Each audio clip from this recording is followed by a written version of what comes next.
X-Force is a team created by Wolverine to go out and do things that the X-Men are not allowed to do. We covered this entire story, Wolverine and Deadpool on the X-Force team traveling through time a long time ago, but that was broken up into multiple episodes. It's time for our full story Mondays, massive Mondays, storyline of us taking our old videos, which does contain some of our old editing styles and voice recording methods, and put them together to bring you the full X-Force storyline. I hope you guys enjoy, because this is some of my favorite X-Men stuff right here.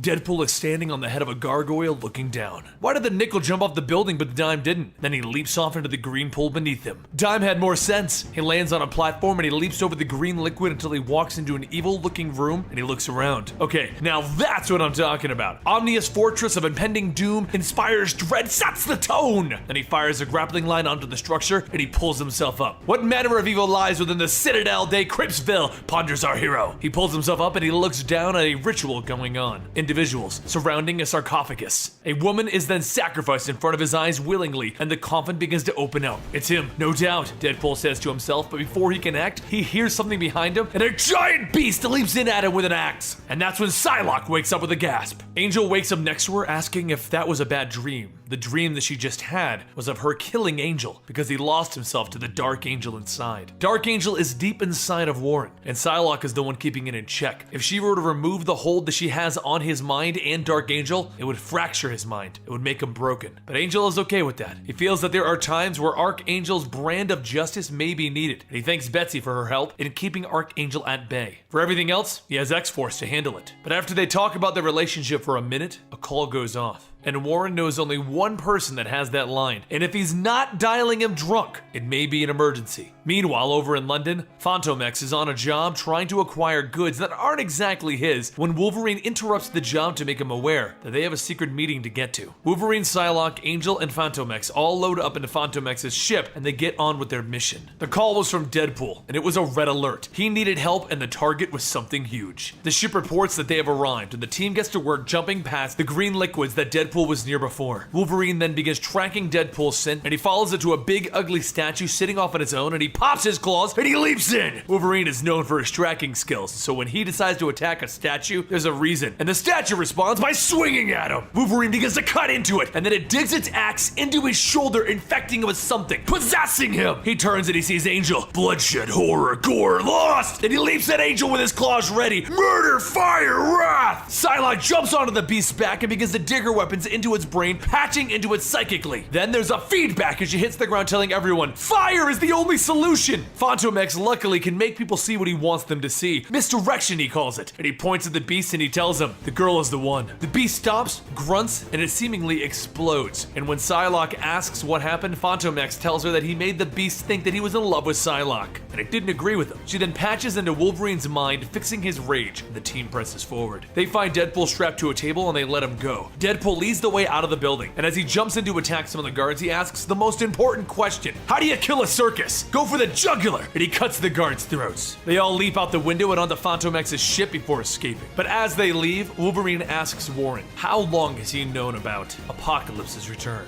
Warren explains that he had Deadpool hunting down leads for years, all for this moment, the moment that he returned, and he intends to be the one to kill him, by any means. The team regroups and they go through a little research until they discover that Apocalypse's followers and his horsemen have brought him to the moon for training. They suit up and they ride Fantomex's ship into space, but as they get closer, war opens up by smashing the front of their ship. They crash in hard into the structure on the moon, and war appears before them, smashing into the ship even further. The ship is actually Eva, and it's linked mentally to Fantomex. He can hear her screaming out in pain until she's gone. As Deadpool runs back in to mess with War, the group looks up to see another of the horsemen tapping on his drum. Rat-tat-tat-tat! And Angel takes to the skies, screaming that he's going after him. But as he gets closer, he's dropped as soon as he gets close in severe pain, as this horseman is famine. Meanwhile, Deadpool is dodging War's attacks, singing, War! Good God, y'all! What is it good for? Absolutely nothing! And he tries to open fire, but War grabs him and throws him across the moon. Deadpool bounces across it, stating, ouch, crap, damn, ass, damn, crap! And he lands at front of a woman with an umbrella. Hello, pretty moon lady. He stands up with his sword ready and she opens up her mouth, revealing hundreds upon hundreds of insects. Back with War, Wolverine has a plan that involves using the low gravity, and he picks up War and he throws him into the sky so Fantomex can throw a grenade at him. They seemingly have killed War, but that's when they realize they didn't do crap because a guy in a magic carpet is carrying War back in. He lands next to them, striking them with the Black Death, Pox, and Consumption, and they all hit the ground as all four of the horsemen assemble in front of X-Force. Wolverine isn't done yet though. He gets up fighting against the magic carpet guy, only to discover that this guy can transmit disease through metal. So, with Wolverine as close as he is, he's now dealing with every disease within the world in his body. Fantomex distracts the pretty bug moon lady with a misdirection while Deadpool pulls himself to Warren and pops a Deadpool tent, bringing Warren inside. Warren is struck down with full famine and he's wasting away, so Deadpool reaches into his belto pouches, dropping pop rocks and soda into Warren's mouth, telling him, "You just need some carbs, buddy," but it isn't enough. Meanwhile, Wolverine is pushing through every disease known to mankind to get closer and closer to the Horsemen, and War brings Psylocke back to his chambers because this is the same guy that exploded before, and he's still in love with her from Fantomex's last misdirection. The Horseman finally gets his hands on Wolverine, and he looks at him as he's wasting away until there is nothing left of Wolverine, and that's when Fantomex's misdirection fades away, and the Horseman realizes that he just struck down the bug moon lady with every disease killing her. While this was going on, Fantomex got Wolverine out of there, so Logan asks him, "Where are we at? Are we winning?" And Fantomex informs him, "Not even close." Logan and Fantomex sneak into the building and they go deeper and deeper, while Deadpool is still stuffing Warren full of soda and pop rocks. But Psylocke, she managed to use War being in love with her to get away, and she walks into Apocalypse's room. She will end this herself, but she sees what Apocalypse is. He was reborn as a child. Deadpool decides that Warren needs even more protein if he's gonna pull through this, so he begins to cut off pieces of his own arm to feed to Warren. Warren asks him where he got it from, but Deadpool decides he probably shouldn't tell him. Wolverine and Fantomex jump in, cutting and shooting up as many of the guards as they can as they ride the bodies of the guards down into the chambers of the evil facility. The Horsemen then all walk out and bombard both Wolverine and Fantomex with everything, killing them. Or did they? As Fantomex has once again misdirected them. Eventually, Wolverine, Fanto, Deadpool, and Warren all recover enough to get into the core chamber where Apocalypse is. And inside, they find Psylocke standing in front of the child. She raises her blade to her teammates, informing them that they will not touch a hair on this child's head. Wolverine steps forward. "Okay, Bets, ease down." And Angel tells her, "Man or child, we cannot allow him to live. He isn't a child. He is a bloodthirsty monster." Psylocke stops him there. "No, Warren, he is a child, a mutant child, and if we kill this boy for what he might do, then what does that make us? Heroes who stopped the Armageddon. How can you be certain of that?" Angel and Psylocke begin to go to blows, and he shouts, "Logan, do it!" So Wolverine pops his claws at the child crying, and even Deadpool is stunned. What do they do? This is a child, and Wolverine can't do it. Betsy's right, Warren. We can't do this. So Warren gets up swinging at both of them, and he walks to the child himself. The child begs, "I won't do anything wrong. I swear, I swear." But Warren is determined, and gritting his teeth, he tells him, "You can't help yourself. You are Apocalypse." And then he falls to his knees. "I can't do it." Psylocke runs to his side. "We understand, Warren." And then, blam! A gunshot goes off and everyone looks stunned as Fantomex took the shot and he killed the child with a headshot. He walks over and he closes the boy's eyes, and everyone silently loads up back into his ship and they begin to fly home. No one can believe what just happened. They killed the child. They killed him in cold blood for crimes that he may commit.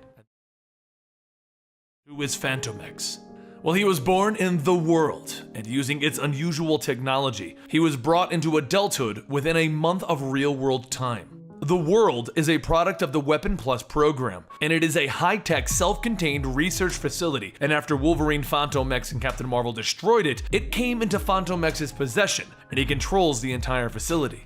His home. But while he was gone on his last adventure, something happened to it. It changed into something else, and Fantomex began trying everything in his power to purge out the quark that had been placed into his system. He would kill the person who had been put in there, and that person would also be attempting to kill him. He then crawled out of the shrunken facility and left it contained.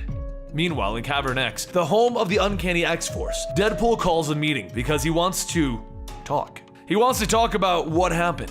They killed a kid. Wolverine is the first to stop him. "You called us in for therapy?" "Yeah, I don't know, Logan. This isn't what I signed up for." "Wrong. This is exactly what you signed up for. To the letter. We took on something terrible for the good of the entire world." "How can you say that? We walked into a room and we saw that he was a kid. We all agreed it would be wrong to kill him." We all agreed on killing Apocalypse. I don't lose sleep over it. We did the right thing. And Psylocke stops him. Who are you trying to convince, Logan? Everyone storms off, each with their own opinions as to what happened and how to handle it. And while this was going on, Fantomex went back to his home with the woman that he called Mother. He explained where he had been, doing deeds for the greater good, and as he convinces her that everything will be okay. The wall blows up and in walks a Deathlok. He opens fire on Fantomex as he tries to save his mother, but then another Deathlok walks in, one that looks like Elektra. Two more Deathloks walk in, Captain America and the Thing, and Fantomex knows what this is. They're after the world. He begins jumping around them, trying to take out two of the greatest superheroes in the Marvel Universe. But since they are now slower cyborgs, he's able to get one over on them. Deathlok Captain America then slips away and grabs the world, while Fantomex is distracted by Deathlok Spider-Man as Spider-Man is holding his mother. Don't hurt her, he yells out to him. And then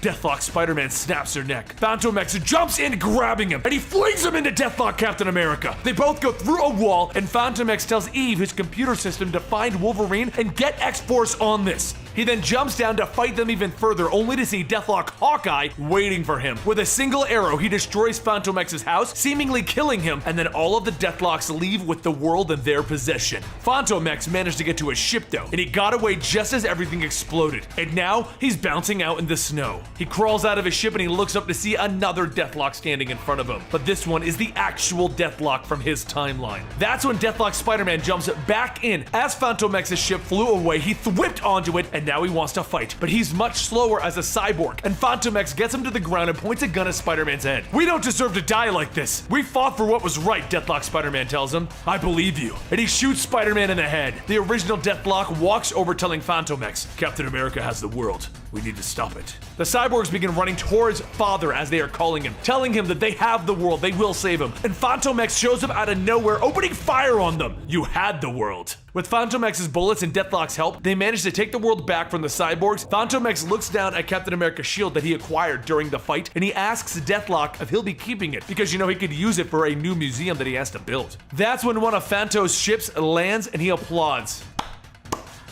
Thank you all for coming so late, but we don't really need you now. The door opens up and out steps the Deathlok versions of Angel, Wolverine, Deadpool, and Psylocke. These are not my friends, Fanto says as he dodges more bullets and he makes a break for it. He and Deathlok make it to a cliff and Deathlok asks him, can you fly? No. Me either. And they jump off the side of the cliff. Fanto grabs onto Deathlok and he jumps down using Captain America's shield to break their fall, and they break into the lake down below. Then another ship lands and out steps Deadpool, Wolverine, Angel, and Psylocke with the real current time versions. Deadpool looks over at Fanto and he tells him, you have no idea how close the vote was. Vote? If we were gonna leave you to die or save you. Wolverine then tells Wade to shut it and asks Le Pew what the story is. So Fanto explains that Mr. Robot Guy and him are holding an unconscious cyborg Captain America and the fate of the world in their hands. They load the cyborg Cap into the ship and Fanto explains what they're after. After explaining why he didn't destroy the world the first time that he and Wolverine stopped it, they patch into cyborg Captain America's thoughts and they see who's controlling them. In an alternate future, a program known as Operation Deathlok was started, and every hero that they dropped was changed into a Deathlok, adding to their numbers. The heroes had become their own judge, jury, and executioner. They welcomed the change, and in the end, everyone was a Deathlok. The plan had succeeded. So Wolverine demands to know why they came back in time if their plan had worked, and Cyborg Cap explains, because of Apocalypse. Angel tells him that that is impossible. They killed Apocalypse. Why send back an army of Deathloks to kill Fantomex? He's the one that killed Apocalypse. And Fantomex interrupts, stating the obvious. None of this matters. If they can kill Father, they'll end this. So where is Father? Cyborg Cap then tells him, deep in the world, where he always is. So Fanto decides that it's time to kill the future. And he moves out to the desert, which is the perfect place to expand the self-contained laboratory known as the world. They walk inside and Fantomex locks them in and shoots the lock. Why did you do that? Do you think it'll lock even tighter? Psylocke asks him. It works in the movies. He tells her as they walk deeper inside. Then they split up to cover more ground. The team ends up fighting against the defenses and the cyborg versions of themselves. And it's Deadpool that finds the Father. And as he prepares to kill him, he takes a knee in front of him, and the Father refers to Deadpool as his favorite son. Meanwhile, Fantomex has found his way into a lab within the world, the one where his own project is being kept, the one that he's trying to keep secret from X-Force and Father. He needs to ensure that it will remain safe. But that's when he sees a line in the computer coding, one that states, I know what you've been working on, and now I know where it is. Fanto is confused. How could Father have tracked him unless he's been misdirected the whole time. He turns around, pulling his gun out into the face of Deathlok, the person that was supposedly following him to help him. Deathlok then begins to change into the cyborg version of Fantomex. He's been misdirecting himself the whole time.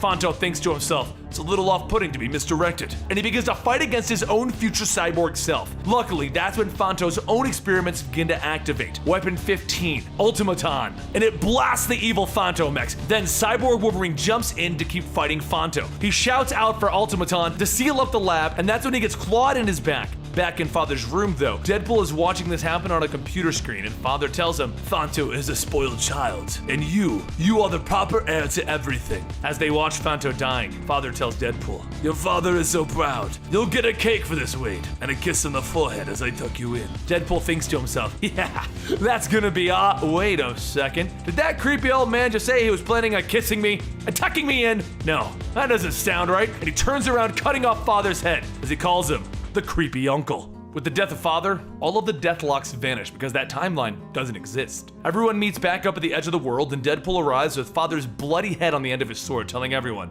he was a loafer. Then, as the original Deathlok looks into the deep depths of the world, Fantomex tells him it's time to go. There's nothing to see here. So what was Fantomex working on that he needed to protect? Well, the world has the technology to create super soldiers and clone individuals. And deep down inside, Fantomex is raising his own clone of an individual. Someone named Insabadnur. Or you may know him by his more common name, Apocalypse.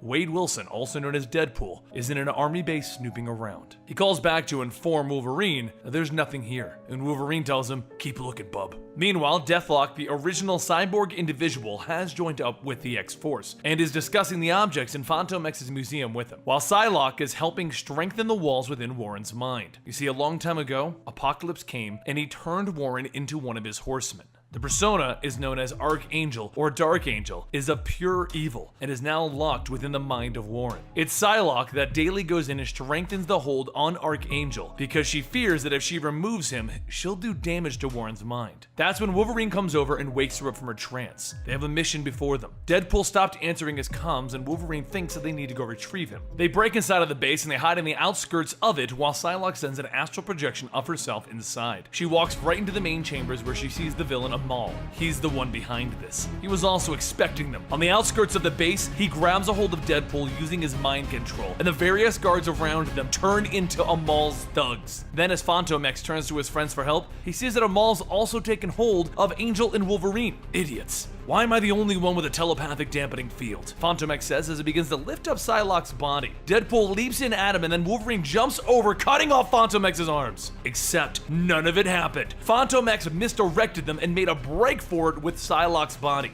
Meanwhile, on the mental landscape, Psylocke and Amal are battling it out. Amal digs deeper into Psylocke's mind, pulling out the bad memories and the other thoughts that she doesn't want Amal to have. Realizing what he's done, she gets out of the mental landscape, kicking Wolverine in the head as he's about to kill her, and then she begins to run off because she knows what she has to do. She begins to sprint across the base looking for Warren. She finds him off on his own and she hits him right away with sleep, dropping him. Then she enters his mind, but she finds Amal has already entered the memory in which she locked away Archangel. Amal walks into the room that is the cell for Archangel, and he lowers it. He'll use Archangel against her, but Archangel murders Amal's mental projection, greatly disrupting him. He then takes control of the body that is Warren, and he murders the guard next to them. Psylocke, Wolverine, Fantomex, and Deadpool all walk into the main room where they see Angel standing over the dead body. They all watch as he doesn't say a word before walking out of the base. A few short days later, Amal heads over to a well-known journalist to let him know that he has information on a certain X-Man and a certain Avenger who are both working for a Black Ops team murdering people. The journalist tells him that that would be a bad day to be a mutant, and Amal leaves behind footage of Wolverine and Angel murdering the guards on the military base. News of this travels up to the newspaper's chain of command, and as it turns out, Warren Worthington owns that newspaper. So he gets the phone call, and then he informs the editor-in-chief that it is all slander, to kill the story before it's too late. He then walks over to the edge of Cavern X with Psylocke telling him that he's due for his session, and then he ignores her as he leaves. So Psylocke runs over to inform Wolverine of this potential problem.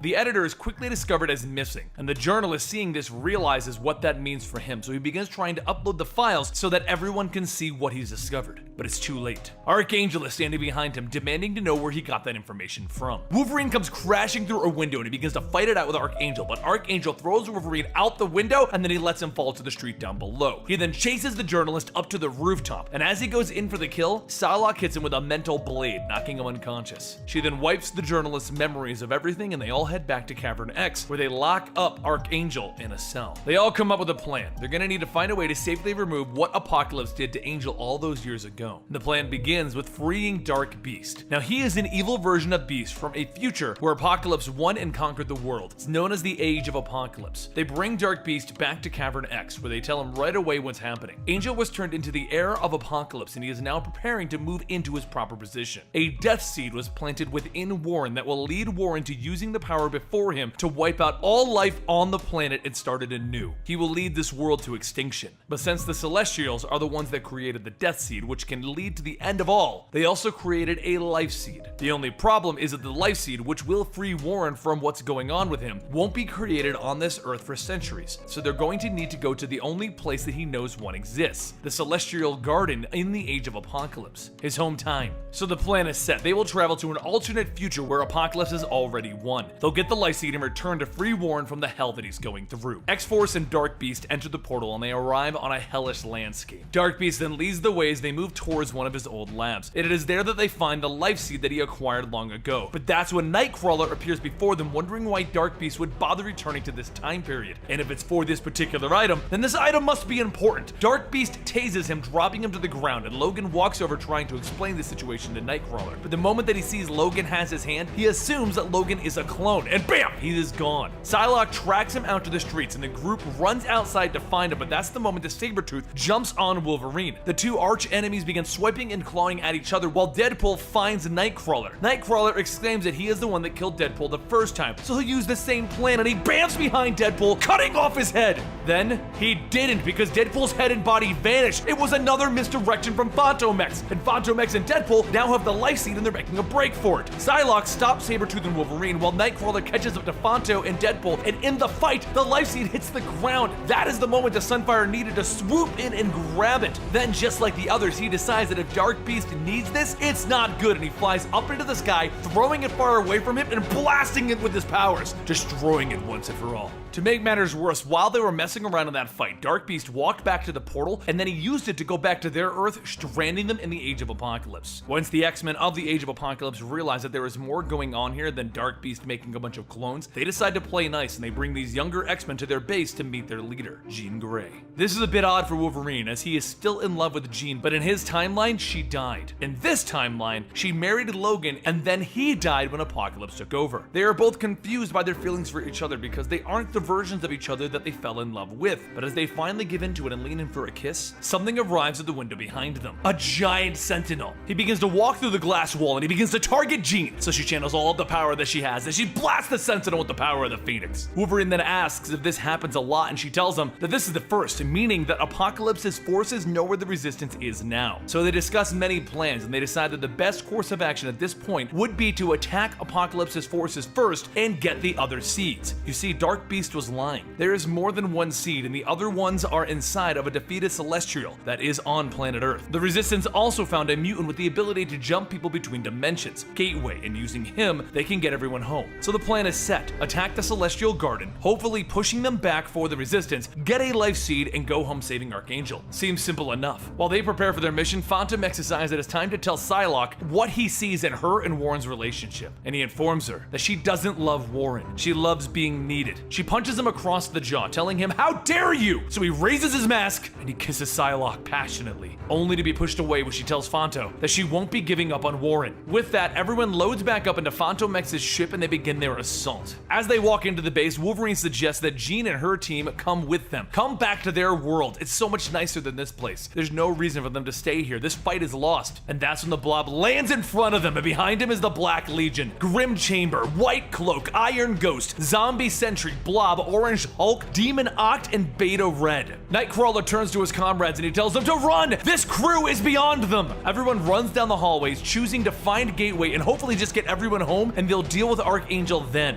But as they are assuming everything will be okay, that they've won, the Wolverine of this time blasts his own daughter, killing her, and tells everyone, this is going to hurt. While everyone in the Age of Apocalypse thought that they had lost Wolverine, it turns out that he is the heir to Apocalypse, and the whole world right now is because of him. The X-Men and the Black Legion begin to battle it out with no other option. Heroes are being lost at every turn, beginning with Gambit sacrificing himself. But while this is going on, Logan begins swiping at his evil doppelganger with the mutant Gateway bound up behind them. Deadpool and Nightcrawler begin to jump into the battle against the evil Wolverine. An evil Wolverine grabs Deadpool by the throat, telling him, you need to go home. There is nothing to be gained from killing you. And Deadpool responds with, that's like crazy reasonable, but you just killed your own daughter and she's kind of the daughter of our Wolverine and he's kind of our boss. So the evil Wolverine throws Deadpool aside. Fine, you weren't born of this world, but I will bury you here. Then Jean tells everyone to stop as she floats over to evil Wolverine. They were married, they were together, and he traded it all in for this fate. He invites Jean to join him. Once the culling is done, they can live happily ever after right here. She considers it for a second, she legitimately does, and then she bombards him with the power of the Phoenix. It doesn't even faze Dark Wolverine as he smacks her aside, and then he picks her up and flies off. He will force her to be his dark bride if he has to. But as he's preparing the ritual, Wolverine and the X-Force leap in on top of him now that they've accomplished all of their separate missions. And Deadpool says it best, hot Wolverine on Wolverine action! With everyone swinging at evil Wolverine, he is slightly distracted, and Psylocke tries to patch into his mind, but he has defenses and he throws it back at her. Then as our Wolverine goes in to rescue this version of Jean, Dark Wolverine cuts him in half with a laser beam. Then everyone vanishes because it didn't happen! Fantomex is at it again! Psylocke then realizes that Fantomex is back, which means he must have all of those extra life seeds that they found inside of the Celestial. Use one of them on Dark Wolverine, she shouts at him, make him normal again! And Fanto holds up the seed with a sad face, telling her, there's only one Psylocke, and if we use it, we can't save Warren. So Jean tells the X-Force to take it and leave. Wolverine turns to her, there's no way I'm leaving you with this chump. He then turns to the X-Force, take that chump down! But even Fantomex can see that Wolverine's judgment is clouded. Jean sees that he won't give up, so using her powers, while her resistance holds back the Dark Wolverine, she lifts up the X-Force. Wolverine tells her to stop. I won't let you do it. I won't abandon you again, Genie.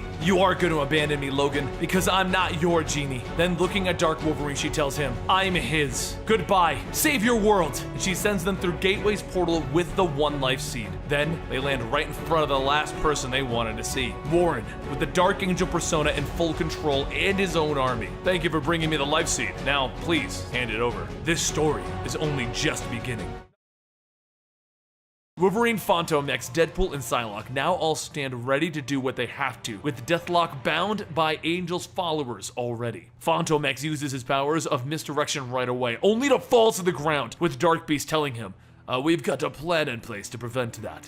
So Wolverine gets his claws ready. Worthington, you son of a bitch! I haven't used any incendiary language. Why escalate things? Wolverine dives in, slashing up Warren's armor, but then a child named Genocide that looks like pure radiation blasts away half of Wolverine's body, bringing it down to the bones. Psylocke runs to assign it an attempt to block the nerve endings in Wolverine's body so that he can't feel the pain, and then she turns to Warren. How could you do this? And Warren calls for Famine, one of his horsemen. Deadpool sees him. Aw, come on, not the Jenny Craig drum machine. Then he hits the ground, instantly starving. Ugh, that feels awful! Like diarrhea made of sadness and anger!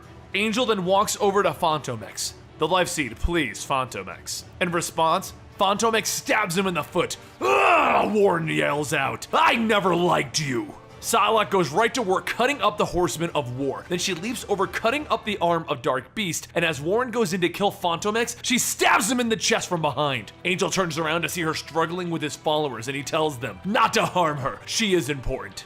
Meanwhile, Deadpool has dragged himself over to Deathlok, where he learns that they took control of the world, a place where all kinds of experiments have been conducted, and Fantomex has been guarding it. Then, with a smoke grenade, everyone runs out of the room as quick as they can. They eventually make it back to Fantomex's ship, where they take off, deciding that they can't fight with only half of Wolverine, a famished Deadpool, and an injured Fantomex. But as they leave, Psylocke jumps off the ship, landing in front of Warren, telling him, I'm not giving up on you, Warren. She tries to tell him that she will save him. Warren has to be in there. But he informs her, this is my evolution. This is what I was always supposed to become. She wants to know, is he supposed to become Apocalypse? Because they just escaped a world run by Apocalypse, and it was a nightmare. But Warren explains that he is here because the world has been distorted. When the Scarlet Witch said no more mutants, she reduced their numbers to less than 200. The natural evolution of mankind has been altered, and he plans to correct that. He flies high into the sky and he brings Genocide with him, and they land in the middle of a town where he launches into the sky again and he watches. Genocide hits the ground hard, and in a massive explosion, the town and the lands around it are destroyed and altered, wiped clean from the face of the earth in a mushroom cloud. Angel then brings Dark Beast to the spot where he places the life seed, and they watch as it expands, and it begins to alter the very face of Earth, creating a new evolution, a new path. Time begins to move at an accelerated rate around them while they are protected in their laboratory. And while they are safely removed from their time sphere, they watch the effects of the life seed, and they watch as 120 million years of evolution happen in the span of a single day in front of them. Meanwhile, X-Force isn't quite done yet. Deadpool is eating some cheesy chum-chums to replenish himself while Wolverine is trying to heal. But Phantom X has found the world. Since it was his laboratory, he has his ways to track it, and he sees that this weird forest is now in front of them. They land and they begin looking for Angel and his followers when suddenly Deadpool hits the ground again! Damn it, Famine's dope beats got me again! So Deathlok cuts the magic carpet that they are both riding on in half, throwing Famine and Death down to the ground. Angel then lands over by Phantom X, prepared to continue their fight, while Deathlok continues to tear apart Death. Angel pins Fanto to the ground. Fanto fires a shot into the sky and Angel thinks that he's won until Fanto's sentient bullet comes back, hitting Angel in the head. Genocide then lands next to him, telling Angel to leave while he handles this rat. And as Angel leaves, Fanto taunts him. "Aw, come on, at least acknowledge that you're leaving because this rat beat you." As Genocide begins to blast at Phantom X, he begins to retreat and then he finds Deadpool sitting around eating what appears to be a weird fruit. Figured you dropped the ball. Oh, and what did you accomplish today, Wade? We killed Death and caught Famine? We? Well, Deathlok did. Good. Let's get his master's location. Funny, that's what I said, and it looks like Deathlok's psychopathic host is back in control because he kind of smiled. Meanwhile, back over outside of San Francisco, Angel reports back to Beast that Death is dead. Beast informs him that he'll need to pick a new horseman of death, and then they both fly up to the dead body of a Celestial, as it appears that a Celestial's decision was to force evolution, and Angel serves evolution. Back with X-Force, Deathlok comes out after torturing Famine for the information, and he discovers that Angel has retreated to Ankaba, a city underneath the North Pole. Phantom X tells everyone that they need to stop Angel before he does this crazy single-day evolution thing to the entire planet. As they speak, he's trying to scorch the skies. The age of Archangel is coming. Luckily, Deathlok, Phantom X, and Deadpool have all arrived in the North Pole to stop the age of Archangel from happening. Meanwhile, back in Phantom X's ship, Famine has begun to tap his finger on the chair, starting a beat that leads to an explosion. With Phantom X's ship beginning to burn due to its bioelectrical nature, Famine stands up and looks down at the recovering Wolverine. "You can burn in hell, boy, like my children did." And he begins to walk off into the snow. Meanwhile, in his base, Warren walks down into Psylocke's cell to inform her of her new role as the new Horseman of Death. Phantom X can see what they're doing at this lab. They're preparing it. So he turns to Deathlok and he tells him, "You gotta go destroy that." Luckily, Deathlok downloaded a map after Phantom X refused to let him destroy the world the last time they had to do a battle with someone trying to take control of the world. "You know, no one likes 'I told you so,' Deathlok," Phantom tells him. And then he and Wade head off to kill Warren. The only problem is that as soon as they get to the roof, the blob crushes Phantom X by sitting on him. Deadpool begins dodging and shooting, and the bullets begin to bounce off of Blob's massive size and skin. And once Deadpool runs out of bullets, the oversized Blob grabs him and gets ready to literally eat Deadpool. He takes out his sword and he stabs the Blob's tongue. Deadpool then hits the ground. "Phantom X, if you can hear me in there, I'm coming for you, buddy!" Except Famine has been watching from overhead, and as he prepares to drop Deadpool again, Wolverine puts his claws to Famine's head. Famine's drums begin to tap, and then the blob becomes famished, turning into piles of skin. Deadpool watches as this is happening in front of him, and can't help but crack a joke. A bra is a big decision in any man's life, but wow, I just don't see any other options for you. Famine feels the claws against his skull. "You promised that if I did this, you wouldn't kill me. I did, and I won't," Wolverine says as he cuts off Famine's arms. Meanwhile, Warren brings Psylocke into his inner chambers to show her the Death Seed, the very thing that changes a person into a horseman, and the thing that corrupted Warren to begin with. Phantom X crawls out from underneath all of Blob's skin, gasping for air and complaining about the smell, and then he jumps into the nearby water shouting, "Unclean!" As Wade tries to tell Wolverine that he's happy that the leader is back, Wolverine tells him to shut it, he's going for Warren, and he begins to run towards the inner chambers. Phantom X comes up for air only to meet another person to have joined this fight from the Age of Apocalypse, the evil Bobby Drake. This evil Iceman betrayed everyone in the Age of Apocalypse, and now he needs to ensure that his new boss is happy. He takes all of the water from the bay, growing to the size of a building. Wolverine tells Psylocke through their psychic link that he's back and she needs to kill Warren if she has a chance. Seeing a chance, she kicks a gun up into her hands and she opens fire, only to have him smirk and tell her, "This is the warrior that I've been waiting for."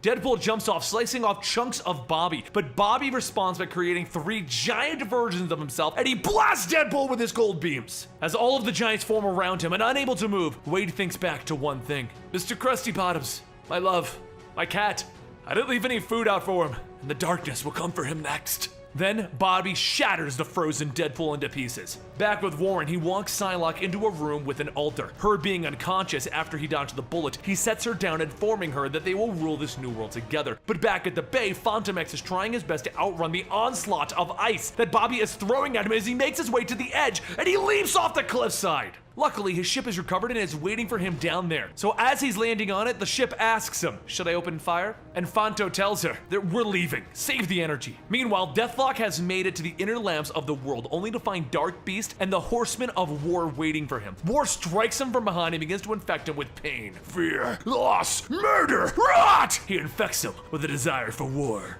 Wolverine looks over to see Fantomex leaving the whole area as he flees, and he realizes that he was just abandoned. Then Bobby sees him climbing up the side of the tower. So Wolverine jumps off towards the evil Bobby. Back with Angel, he tears open the back of Psylocke's dress and he begins to stab her with the Death Seed. She will know his struggle. Everyone is failing. Deadpool is in pieces. Wolverine is fighting an ice giant. Fantomex is fleeing and Deathlok is being controlled. This may be a loss for our heroes, and the entire world to be gone.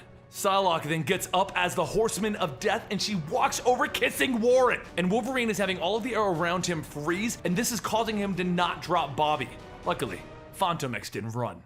He called a few friends that they've made, and he made a time portal to the Age of Apocalypse and brought in the X-Men from that time period. The people that Bobby betrayed. Sunfire, Nightcrawler, Sabretooth, and Jean Grey of the future all arrive and begin taking Bobby apart. With the knowledge that genocide is scorching the atmosphere, Nightcrawler teleports right into the central room, grabbing his hands onto Genocide's helmet. He then teleports himself and Genocide into the room with Angel and Psylocke, and everything begins to burn around them as they take cover. He then teleports over to Psylocke, grabs her, and teleports her back to Wolverine and the rest of them. And they realize she may be lost. Meanwhile, Angel flies into Genocide, trying to get him to contain his flames, and then he tells everyone to see to the boy while he plants the life seed. Evolution cannot be stopped. As Nightcrawler bamfs everyone right into Angel's path, Wolverine starts the fight by slashing at Angel. Seeing his plans of evolution potentially crumbling around him, Angel blasts outside and has Bobby hold Sunfire still while he moves towards the central point in the world where they are scorching the sky. If he could just plant the life seed, this'll all be over.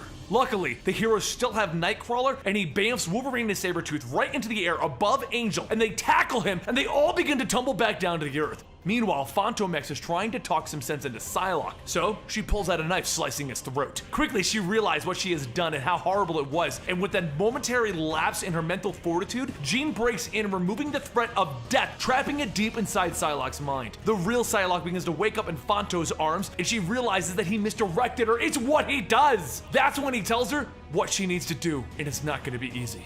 Back on the ground, Sabretooth and Wolverine are hacking and slashing into Angel, but he is able to deflect them both, so Nightcrawler bamfs onto his back, only to be stabbed by Angel's wings. That's the moment that Jean Grey arrives with the power of the Phoenix and begins to burn Angel, except Angel's power is greater than that of the Phoenix, and he throws her aside. Wolverine tackles Angel, pinning him to the snow, and that's the moment that Warren speaks out, "Wolverine, kill me while I have control!" This causes Wolverine to pause, so Angel blasts him. Surprised you fell for that. Then as Sabretooth leaps in, Angel guts him, leaving him for dead, and with all 4 of his assailants down, he flies back up to the world prepared to take his victory, only to see Psylocke and Fantomex in his path. They both begin swinging at him, but Angel cracks Fanto in the back of the head, telling him, "You were always angry she picked me over you, weren't you?" He then kicks Psylocke in the gut before getting punched across the jaw by Fanto. Angel finally has had enough as he launches into the sky, launching knives at the 2 of them, and then with the both of them on the ground, he runs over to bury a knife into Fanto's forehead. Realizing he is at a loss, Fanto radios into the world for his own experiment, and he tells Automaton to release him. Back on the bridge leading to the end of the world, Psylocke bombards Angel, mentally forcing him to the ground, but then he just throws her aside, and he keeps moving. Somewhere else in virtual reality memories, a young kid Apocalypse going by the name of Evan is leading a happy and normal life. That's when his uncle Cluster, which looks conveniently like Fantomex, walks in and tells him that he has to go. What he's been learning and preparing for is here, and he wakes up from his perfect world into the real world with a suit in front of him. Automaton informs him, Evan, it is time for you to save us all.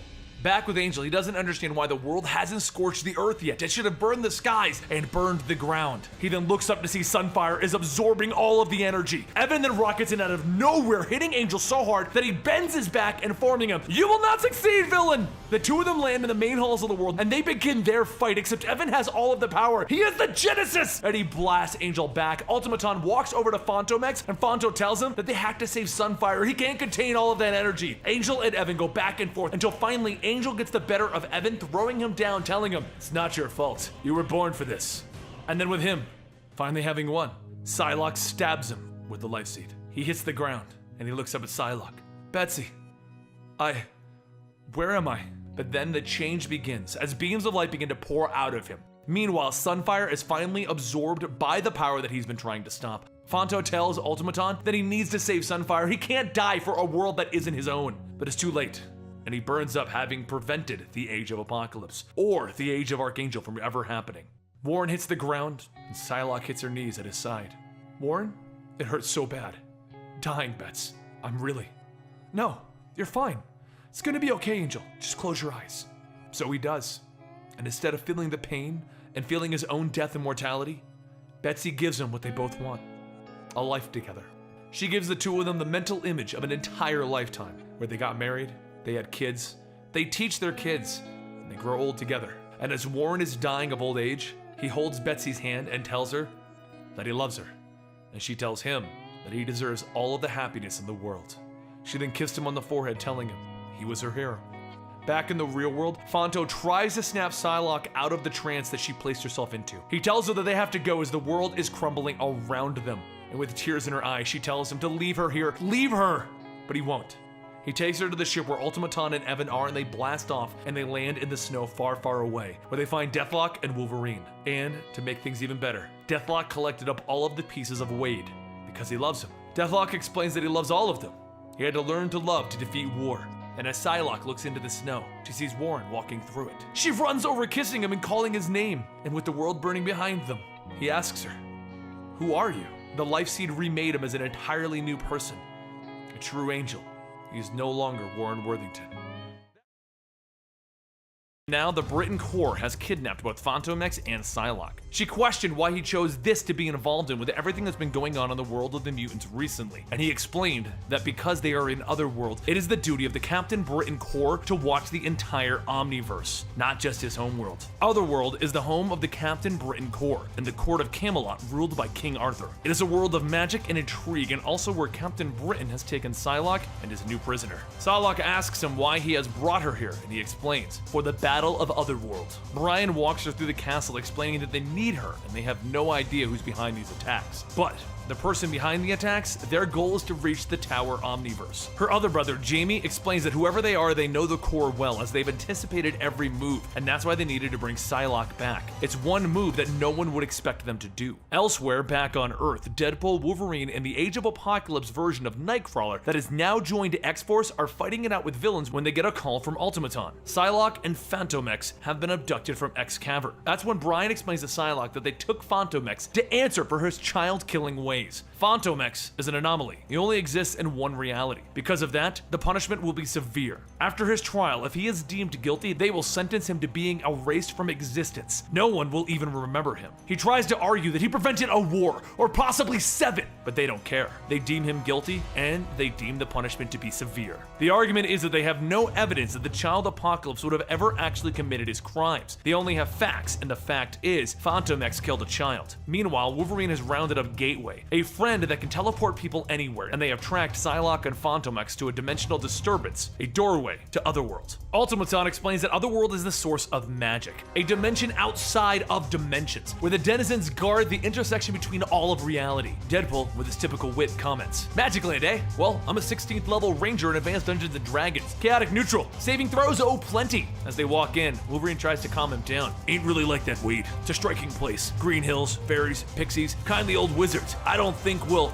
But as they enter Otherworld, Deadpool's head is cut off. Ah, kindly old wizards, he says as his head goes flying. The team just walked into the middle of a fight between the Britain Corps and the attacking forces, and they see the leader of the enemies, a goat-headed man casting rather large spells. Meanwhile, Psylocke dons her Captain Britain outfit and prepares to fight with her family. With all of this happening, Fantomex has been placed into a machine that will inject him with a substance that will erase him from existence. No one will even remember that he existed. He feels the injections going into his head, and he feels his brains starting to give up on life. He has 3 brains in his head, and slowly, he loses one, then another, and just as the third is begging to be put out of its misery, Psylocke breaks the cell open to free him. Fantomex looks at her confused and disoriented. Mother is gone. Father has killed her. Cold. I want to go home. She grabs him and pulls him out of the machine, only to turn around and see her brothers waiting there with the Captain Britain Corps. Her brother tells her to just leave Fantomex here. In a few moments, you won't even remember him. But she blasts everyone with psychic power and walks out of the castle. Back with Wolverine, he jumps at the goat-headed man, prepared to end whatever this conflict is, except with one simple spell. The goat man grabs Wolverine by the orb of metallium, and he watches as it crushes Wolverine's skull, compacts his brain, twists his spine, and breaks his joints. Nightcrawler looks up at the situation and exclaims, "Mein Gott!" before he teleports up to grab Wolverine and then teleport them both onto the back of a skeleton horse. He then rides over, grabbing Deadpool's body, and then he grabs Deadpool's head by shoving a sword in the back of it. And Deadpool tells him, "This place is like an enchanted vacation." Back with Psylocke, she tries to make it to the door leading back to Earth 616, but instead, Jamie appears before her, telling her to stop. Fantomex is a murderer, so she is forced to jump out of the castle and out into the open world of Otherworld. While Brian would have chased after her, he gets distracted as word is the Goat Man is attacking a nearby village, the one that he sent his lover Magan to.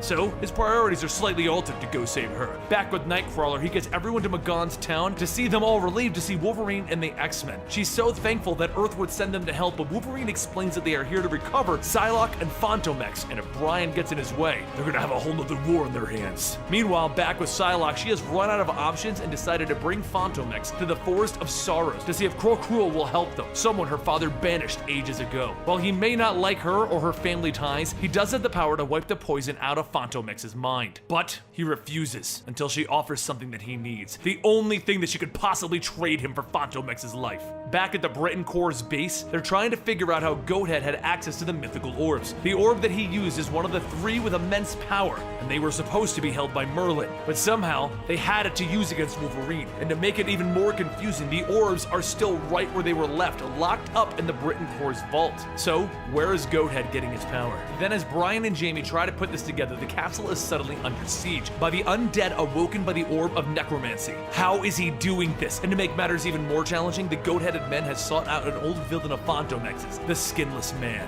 Everyone begins to battle, preparing their own assaults all over the world of Otherworld. But that's when Fantomex wakes up next to Psylocke. She saved him. He begins to inquire as to what actually happened. What about her brothers, her family? And she tells him, well, she won't be invited to the family reunion this year. He then asks her if she's okay, and she tells him she isn't at all. She erased the man that she loved, Warren Worthington. She betrayed her family by saving Fantomex, and she just liberated a child killer. Fantomex apologizes and tells her that he only tried to convince her that she didn't love Warren before the Dark Angel event because he needed her to doubt her love. It was the only way that she'd be able to do what she did. She turns on him with her psychic blades ready to kill him for manipulating her. But they quickly calm down as she informs him that they need to get out of Otherworld now before her family tries to kill him again. Back with Wolverine, Deadpool, and Nightcrawler, they are led down some tunnels and out into an open battlefield where they find dragons, dinosaurs, and giants moving towards the town that they intended to protect. The battle for the town has begun, and Wolverine and Deadpool move towards Goathead's main base to try and assassinate him, while Nightcrawler helps Magan and her forces with the battle. While this is going on, Psylocke and Fantomex load up on a flying dragon to make their own escape until the Skinless Man stops them. He knocks Psylocke off of the dragon and he wraps his muscles around Fantomex before asking Fanto a simple question: where is my skin? Wolverine and Deadpool make their way up the tower and and into the main chambers of Goathead's army. And as they enter, Wade finds multiple orbs in front of him and he questions, "What are these?" But then the goat-headed man appears behind them, telling them, "You don't stand a chance at killing me." Back with the others, Psylocke and Fanto are bound up tight with no escape, and the skinless man explains to Psylocke why he hates Fanto so much. He is a mutant with the power to stretch and mold his skin until he was betrayed by Father and Fantomex. He was then left in Otherworld where he was punished for his own attempted assassination, and the punishment was the removal of his skin. Eventually, he learned how to move his muscles like his skin, and he went to go get his skin back from the Britain core, but he discovered someone named Fantomex had already taken it. So he asks again, "Where is my skin?"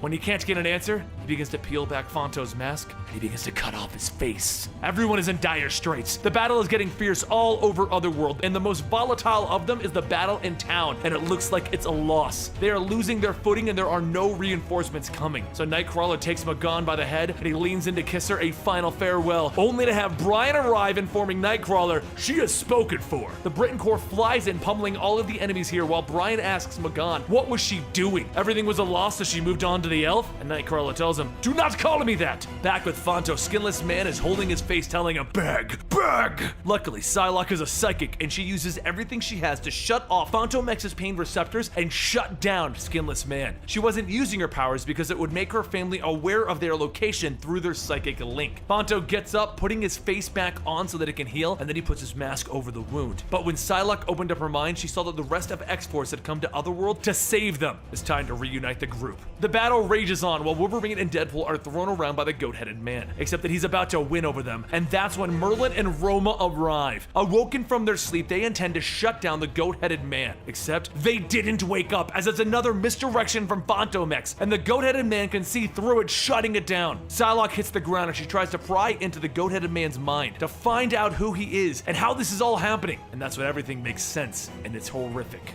Goathead knocks everyone down and he flees out of the area only to arrive at his goal of the Omni Doors, the doorways to the entire Omniverse. He will rule all of creation, and while he stands there, there is one man left standing between him and his goal, Jamie Braddock. Brian is on the ground near them, and Psylocke, from her location, transmits psychically what she learned to Brian's mind. She tells him everything. Goathead is Jamie, their brother, and Brian needs to kill him. You see, years from now, Jamie will make a deal with the Goat Devil to acquire cosmic omnipresent enlightenment, but the evil tricks him into controlling Jamie's body. He then takes the magical orbs and he travels back in time to the weakest point in the recent history for the Britain Corps. This day, the day that their sister returned and betrayed them. The Corps, they are distracted. Brian can end it all right now if he kills Jamie for the actions that he hasn't committed yet. But Brian can't do it. He can't kill his family, not for something that Jamie hasn't done yet. So Psylocke does the unthinkable. She takes control of Brian's body and uses it to strangle Jamie. With tears in his eyes, Brian is forced to watch as he kills his own brother. Then,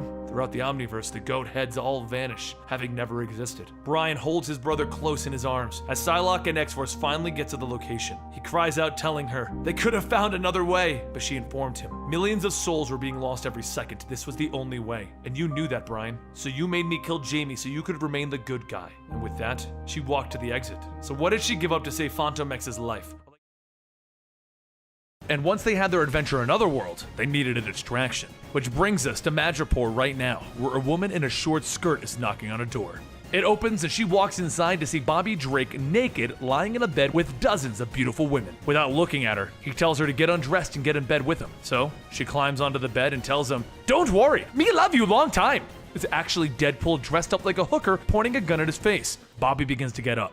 "If you had just pulled the trigger, I'd be dead. But you couldn't resist the quip." Then with a powerful punch, he knocks Wade through the window and clear across the city with Nightcrawler and Wolverine watching. Wade's way didn't work. Now we try the plasma grenade's way.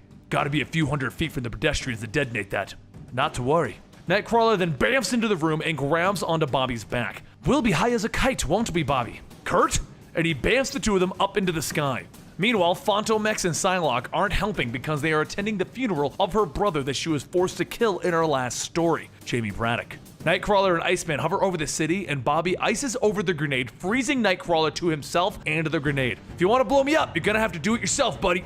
Nightcrawler thinks about what he's doing. He and Bobby have been through so much.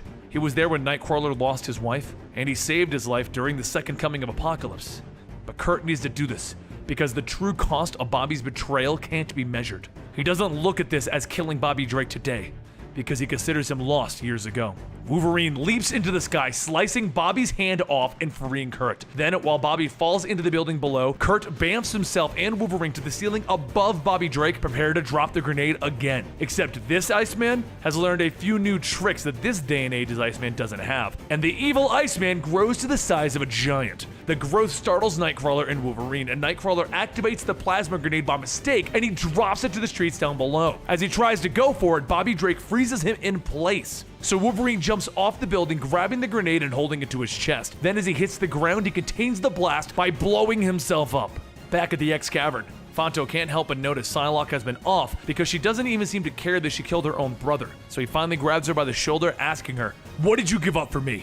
Because back when she saved his life in Otherworld, that's when she changed. She turned and she asked him, "You want to know what I gave up? I gave up my sorrow and capacity to ever feel again. Thank God I did, because after everything we've done, it would have pushed me over the edge." Back in Madripoor, Bobby has made dozens of Iceman clones and they are all fighting against Nightcrawler on the roof. "Kurt, this Wolverine isn't the Omega weapon. He is weak. You picked the wrong side. Why couldn't you just come with me and enjoy this time period? We could have gotten a steak, some ice cream, watched the sunset over the blue ocean. Why is it so important for you to get your revenge?" Nightcrawler then bamfs into the room where Bobby Drake is sitting, to make sure you don't get to enjoy those things. He then grabs Bobby and he bamfs the two of them to a furnace. "What is this, Kurt? This is where you die!" Kurt then throws his sword to the side. Two old friends fighting to the death. No weapons, no tricks. They go back and forth, punching each other with the force of two men who have already given up everything in another lifetime. Just as Bobby appears to be winning, Kurt kicks him over to the furnace, melting part of his face. He then walks over and he opens the door to the furnace, bringing the temperature into the whole room and forcing Bobby to begin changing back to normal. He then picks him up. "Give me another shot, Kurt. I'll change!" "Yes." And then Kurt lifts up Bobby, prepared to throw him into the furnace. "You'll melt." "Kurt, I just wanted to enjoy my life!" "I hope you did." And then he throws him in. Through the screams of Bobby melting, Kurt tells him. Sunfire sends his regards. Down on the street below, Wade is helping Logan walk into the alley. "Oh boy, are you lucky I found you, Logan. I only stopped because I thought you were some sweet street barbecue. Almost took a bite before I realized it was my little Stockle cousin." Kurt then bamfs right in front of them. "Done?" "Yes, I've killed my friend." And they all bamf back to the X Cavern. Over in Paris at the Eiffel Tower, Wade begins to follow a man that he knows is carrying a rather large amount of money, and he's bringing it somewhere. As he looks down at the man, he sees the man push in a brick, revealing a hidden passage, and he hears an automated voice saying that the teleportation port will be activated. "Welcome, valued customer." Before the man walks in, Wade jumps down and begins to change out of his suit to see exactly where this teleporter goes. Once inside, Wade walks down a long hallway and a woman greets him, welcoming him to the White Sky showroom. During this, over at Cavern X, the headquarters for X-Force, Elizabeth begins to wake up, leaving the sleeping man in her bed, thinking all that she wanted to do was try and fill this void left inside of her. Phantom X rolls over asking what exactly was that the other night, and Elizabeth tells him that it's just a one-night stand to satisfy her curiosity. But don't get your hopes up, there were no feelings involved. If you missed the last episode, the thing that Psylocke had to give up in the Otherworld to save Phantom X, that was her emotions. Back in the White Sky showroom, the woman begins to walk Wade through, telling him that they grow all types of assassins here to suit whatever he needs, even implanting memories to believe that corporations are behind their family's deaths. As they continue to walk, Wade notices an empty showcase, and the woman tells him that that is where they held the Omega Clan. Unlike their other models, those ones were derived from the remains of the actual Omega Red. Behind Wade, a tendril appears, and it grabs Wade, and the woman tells him that they underwent programming to grow a personal hatred towards their new targets. "Can you guess who they are, Mr. Wilson?" Back at Cavern X, Logan sees the emergency call from Wade, and he says that he'll gather everyone up, and then he hears Elizabeth telling him that they're going to be one short. She's quitting X-Force. Logan asks her why, and she tells him that she needs time to process everything that has happened with Warren and Jamie. She can't just continue to kill. She won't watch how far she'll go. As she walks away, Phantom X tells him, "Hey, there's no more Warren, there's no more money, so there's no more me." So with only Nightcrawler staying by his side, the two of them head over to Wade's signal, over in the Pacific Ocean, where Nightcrawler teleports them into the floating facility. Logan looks around to see the assassins already waiting for him, and he thinks, this is what they wanted. They wanted us to know that they were coming.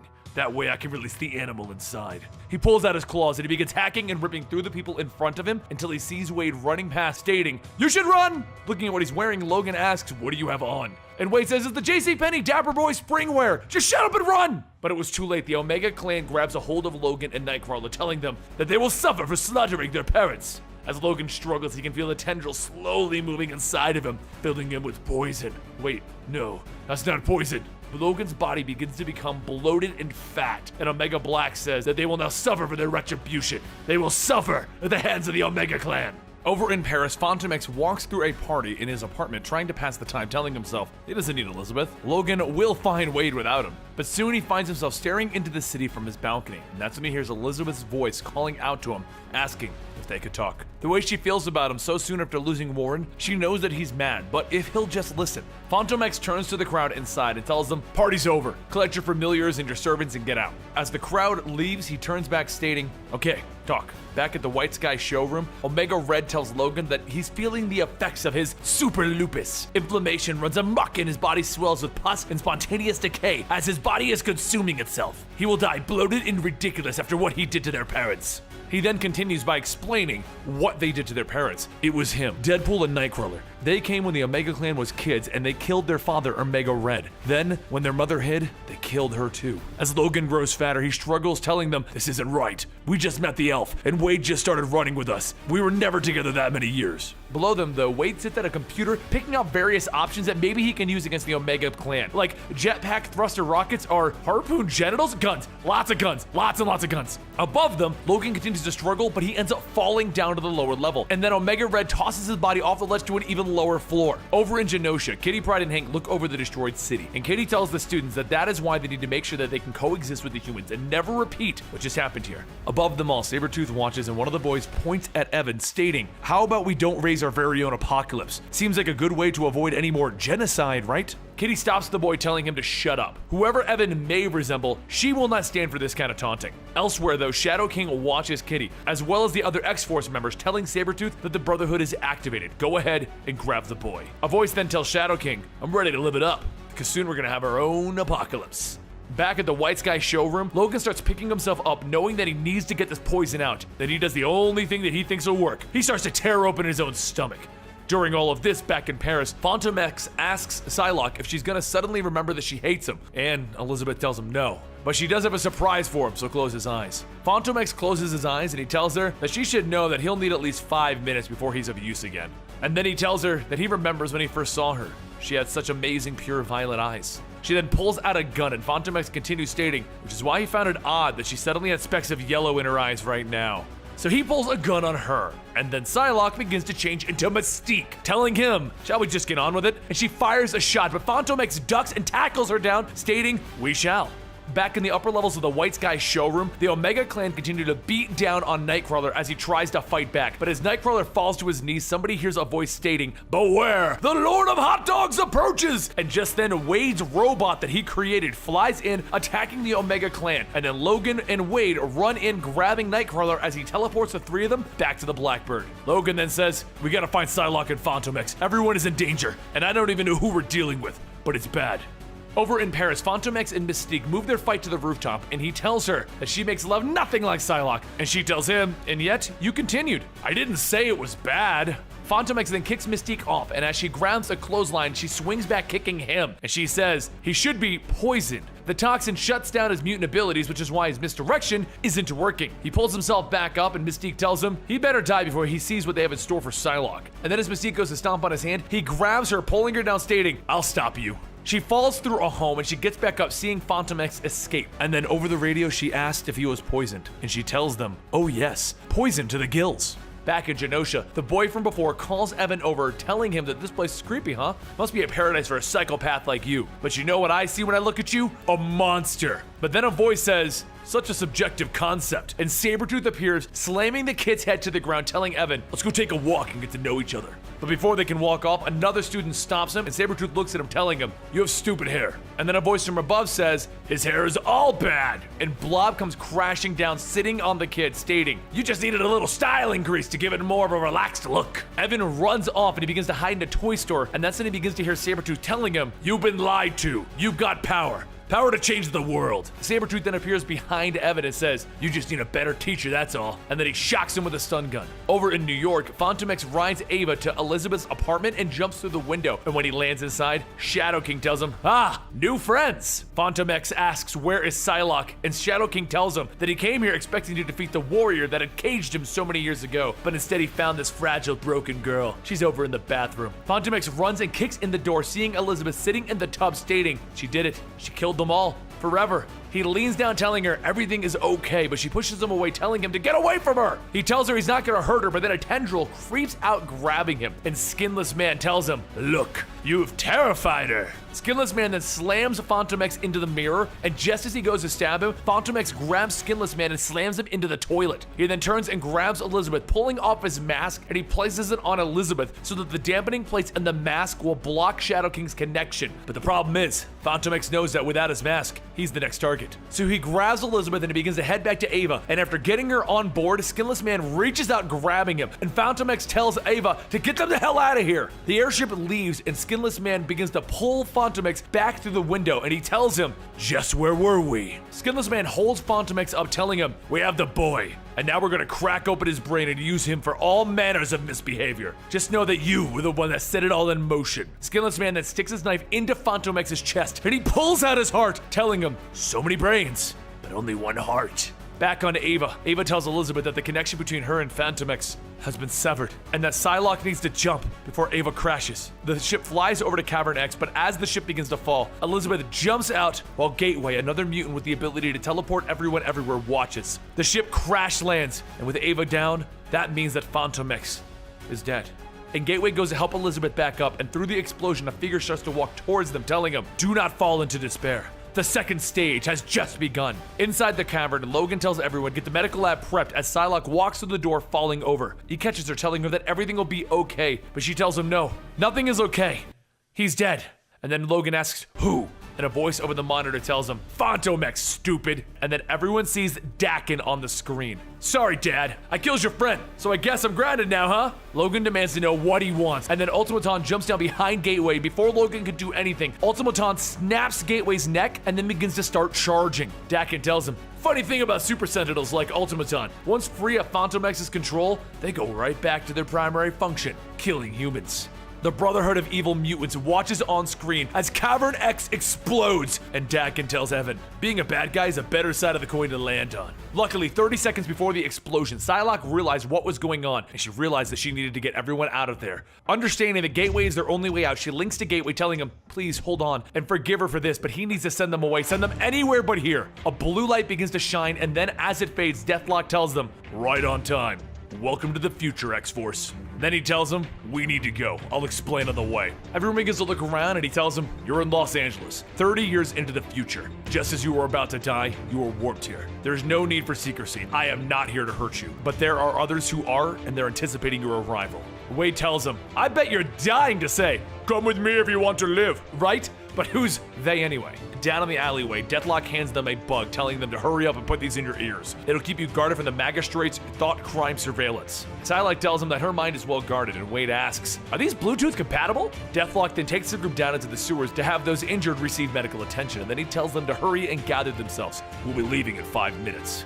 Logan tells Deathlok, look, we just lost 2 of our own by my son, who's looking to mind tweak a young Apocalypse unless we stop him. So no orders. And Deathlok tells him, murder is the wrong solution. And Logan says, all right, lesson learned, but what the hell is the plan? As Deathlok walks off, he tells him, you will see. And then he shows them around. And after that, he uses one of Kang's Chronos cubes to send them back. A little later topside, Frank Castle reports that there are no sign of them yet. Below him, though, Logan asks why the Punisher is hunting them. And Deathlok says that they need to send them back to the proper time before they see, before they change.